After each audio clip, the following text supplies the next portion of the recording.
Hi there, welcome back to RuiThinking. I'm Yang Rui.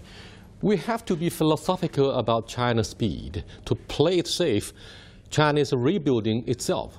All kick off to a reinterpretation of old and loaded concepts, such as our understanding about speed. This year marks the 40th anniversary of China's opening up. Back in 1978, China began to rebuild its economy and society. Take Shenzhen as an example. What used to be a small village of fishermen quickly became a bustling hub of advanced manufacturing and financing, a convergence of ambition and dreams of young Chinese.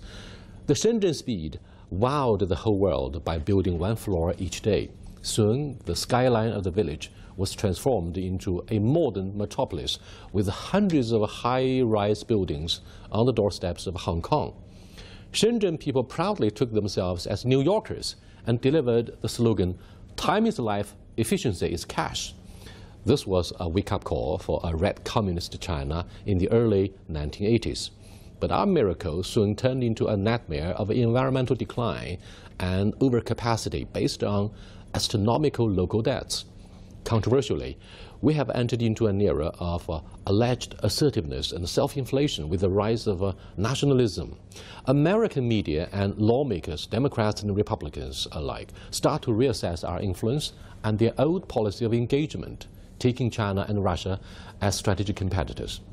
Deng Xiaoping said we should keep a low profile to avoid antagonizing the sole superpower. But the collision course is looming larger than life. We have bitter memories about the Great Leap that caused starvation and political upheavals.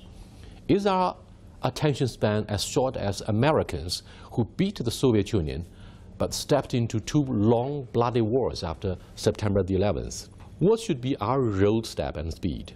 We must draw lessons from the U.S. gunboat policies. President Xi Jinping says we should seek to transcend the old doom of being a hegemonic power when rising fast economically and militarily. We have to bear in mind Professor John Allison's warning about the Thucydides trap.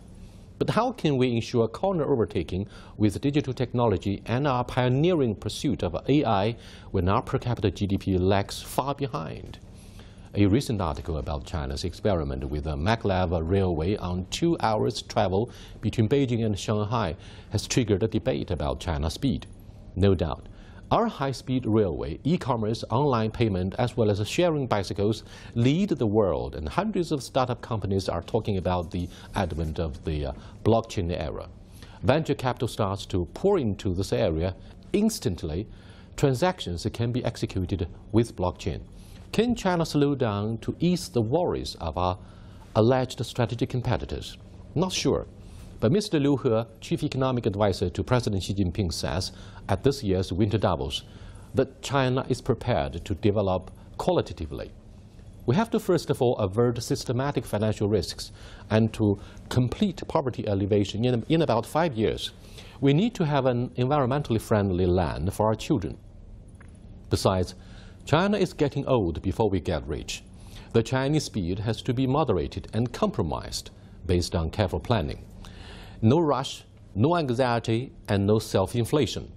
Last but not least, soul and spirituality must come in tandem with material consumerism.